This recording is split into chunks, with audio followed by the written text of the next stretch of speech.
Shalom adik-adik. Selamat hari Minggu dan selamat beribadah. Apa kabar adik-adik? Wah, sehat, kuat, dan bersuka cita. Hari ini bertemu kembali dengan saya, Kak Mila Zebua, untuk mendengarkan cerita firman Tuhan. Namun adik-adik, sebelum itu kakak mau mengajak kita untuk bersatu di dalam doa. Ayo adik-adik, lipat tangannya, tutup matanya, kita berdoa. Ya Tuhan kami, Yesus Kristus, kami mengucap syukur atas segala kebaikan Tuhan dalam hidup kami, di mana Tuhan telah menjaga, memelihara, dan memberikan kami keselamatan. Saat ini Tuhan Yesus, kami rindu untuk mendengarkan firman-Mu. Kami mohon kiranya Tuhan Yesus yang memimpin kami dengan Roh Kudus-Mu, supaya kami mampu memahami firman-Mu dan melakukannya dalam kehidupan kami sehari-hari. Di dalam nama Yesus Kristus kami telah berdoa dan mengucap syukur. Amin. Nah, adik-adik yang dikasihi di dalam Kristus Yesus, firman Tuhan yang akan kita renungkan pada hari ini terambil dari kitab Yunus pasal 3 ayat 1 sampai ayatnya yang ke-10. Namun pada kesempatan ini kakak hanya membaca dari ayat 1 sampai ayatnya yang ke-5. Beginilah firman Tuhan. Datanglah firman Tuhan kepada Yunus untuk kedua kalinya demikian. Bangunlah, pergilah ke Niniwe, kota yang besar itu, dan sampaikanlah kepadanya seruan yang kufirmankan kepadamu. Bersiaplah Yunus lalu pergi ke Niniwe sesuai dengan firman Allah. Niniwe adalah sebuah kota yang mengagumkan besarnya, 3 hari perjalanan luasnya. Mulailah Yunus masuk ke dalam kota itu sehari perjalanan jauhnya, lalu berseru, 40 hari lagi, maka Niniwe akan ditunggang balikan. Orang Niniwe percaya kepada Allah, lalu mereka mengumumkan puasa dan mereka baik orang dewasa maupun anak-anak mengenakan kain kabung. Demikian firman Tuhan. Kakak kembali menyapa adik-adik semuanya. Shalom. Adik-adik, tema dari cerita firman Tuhan yang kita renungkan pada hari ini yaitu orang Niniwe menjadi percaya kepada Allah. Sekali lagi, orang Niniwe menjadi percaya kepada Allah. Adik-adik, adakah yang pernah pergi ke kota Niniwe? Ayo. Atau adakah yang pernah mendengar nama kota Niniwe? Ya, tentu ya. Ada yang pernah mendengar di cerita-cerita Alkitab seperti yang kita renungkan pada hari ini. Adik-adik, tahu tidak? Kota Niniwe adalah sebuah kota yang besar. Ya, firman Tuhan tadi mengatakan mengagumkan besarnya. Kalau dihitung-hitung luasnya adik-adik ada 3 hari perjalanan. Karena dia kota yang besar, di sana ada tembok-tembok yang kuat. Lalu ada juga kuil-kuil, artinya bangunan-bangunan penyembahan dewa. Dan ada juga istana-istana yang berkilauan dan ada taman-taman yang indah. Tapi adik-adik, sungguh disayangkan, kota Niniwe yang besar dan indah itu didiami oleh orang-orang yang jahat. Artinya, orang-orang yang ada di Niniwe itu adalah orang-orang yang melakukan kejahatan adik-adik. Kejahatan mereka sudah sampai kepada Tuhan. Oleh karena itulah Allah menyuruh Yunus, Nabi Yunus untuk pergi kepada orang-orang Niniwe menyampaikan kabar penghukuman. Yunus, pergilah dan beritahukanlah kepada bangsa Niniwe agar mereka bertobat dari kejahatan mereka yang besar. Adik-adik, Yunus tidak mau taat kepada perintah Tuhan. Dia tidak mau datang ke Niniwe. Kira-kira kenapa ya Yunus tidak mau datang? Karena adik-adik, orang-orang Niniwe merupakan musuh dari bangsa Israel. Oleh karena itu ia sangat membenci orang-orang Niniwe. Bahkan dia merasa bahwa orang-orang Niniwe itu pantas dihukum, pantas menerima amarah Tuhan. Makanya dia tidak mau datang ke sana, dia tidak mau menyampaikan kabar penghukuman, dia tidak mau kalau orang Niniwe nanti bertobat lalu mendapatkan belas kasihan dari Tuhan. Aduh, Nabi Yunus kok bisa begitu? Nah, tahu tidak adik-adik? Karena Nabi Yunus tidak mau pergi, dia melarikan diri dari hadapan Tuhan. Dan dia pergi jauh, dia naik kapal, dia pergi ke kota Tarsis.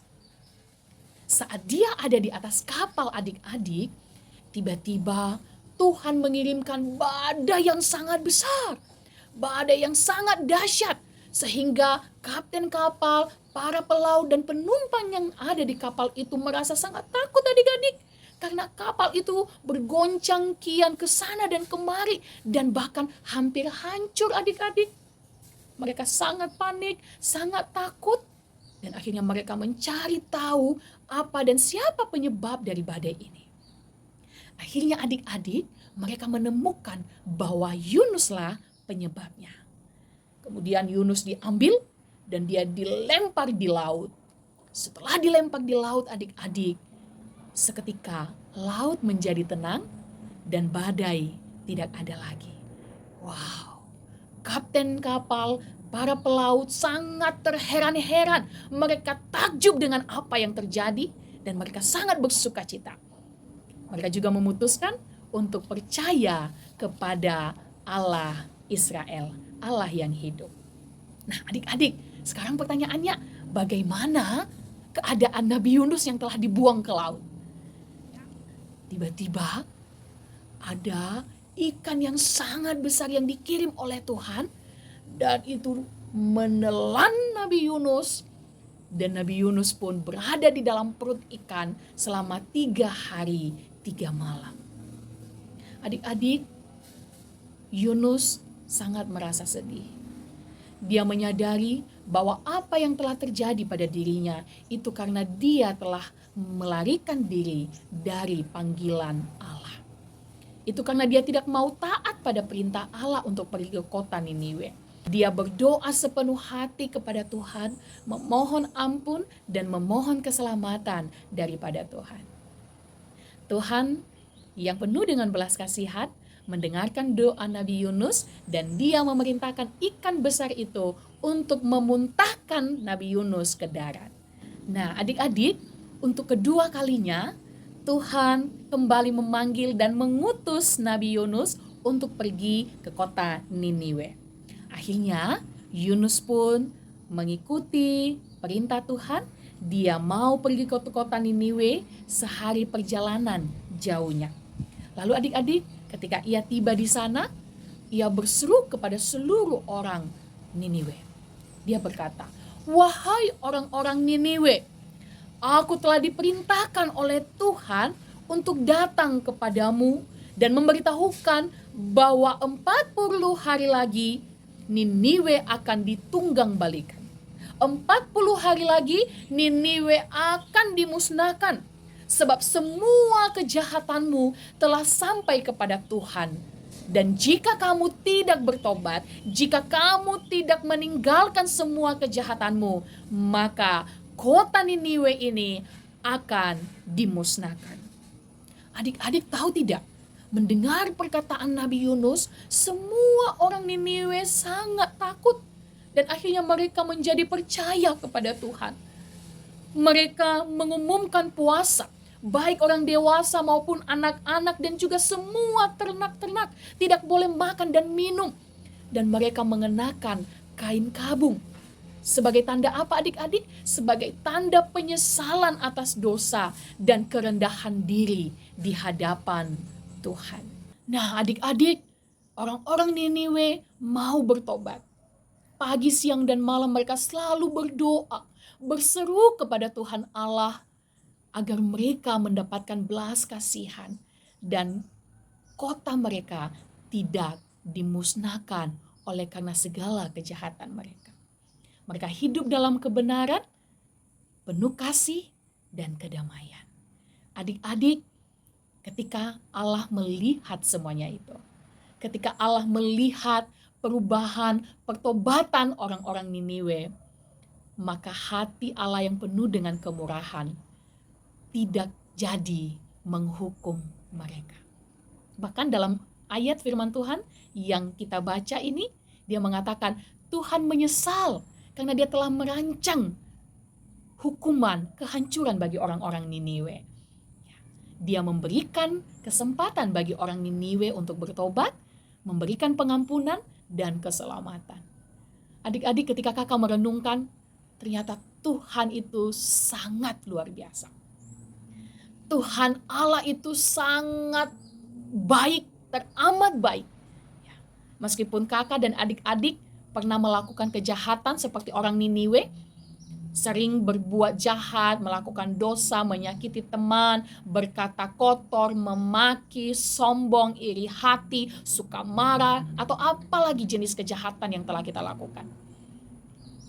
Pada kesempatan ini, Tuhan Yesus mengingatkan kita bahwa biarlah kita bertobat, biarlah kita kembali pada kebenaran, meninggalkan kejahatan, sebab kasih Allah jauh lebih besar dari segalanya. Itu sudah kita terima di dalam diri anaknya Yesus Kristus. Dia memberikan kita keselamatan, memberikan kita surga secara cuma-cuma, tanpa kita beli adik-adik, tanpa kita membayar dengan uang, emas, dan perak. Nah, adik-adik yang dikasih dalam Kristus Yesus, jika adik-adik dan juga kakak pernah melakukan kejahatan, saatnya kita meninggalkan itu ya. Saatnya kita memulai kehidupan kita dalam kebenaran bersama Tuhan. Kita bertobat dan lebih percaya lagi kepada Tuhan yang telah jauh sebelumnya memberikan kita belas kasihan.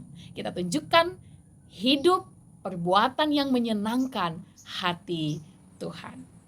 Adik-adik yang dikasihi di dalam Kristus Yesus, karena Tuhan telah mengasihi kita, Tuhan telah memberikan kita kesempatan untuk bertobat, maka hal yang sama juga harus kita lakukan kepada orang lain.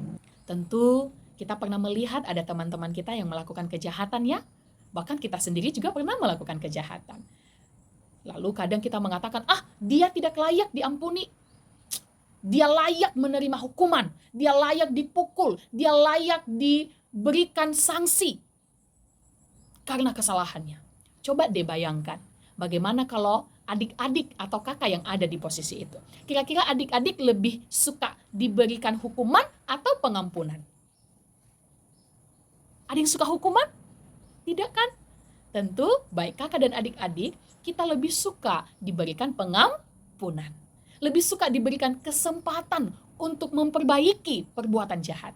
Demikian cerita firman Tuhan yang telah kita renungkan pada hari ini. Semoga menjadi berkat bagi kakak dan juga bagi adik-adik semuanya. Yang menjadi ayat hafalan yaitu Yunus pasal 3 ayat yang ke-10. Beginilah firman Tuhan. Ketika Allah melihat perbuatan mereka itu, yakni bagaimana mereka berbalik dari tingkah lakunya yang jahat, maka menyesallah Allah karena malapetaka yang telah dirancangkannya terhadap mereka. Dan ia pun tidak jadi melakukannya.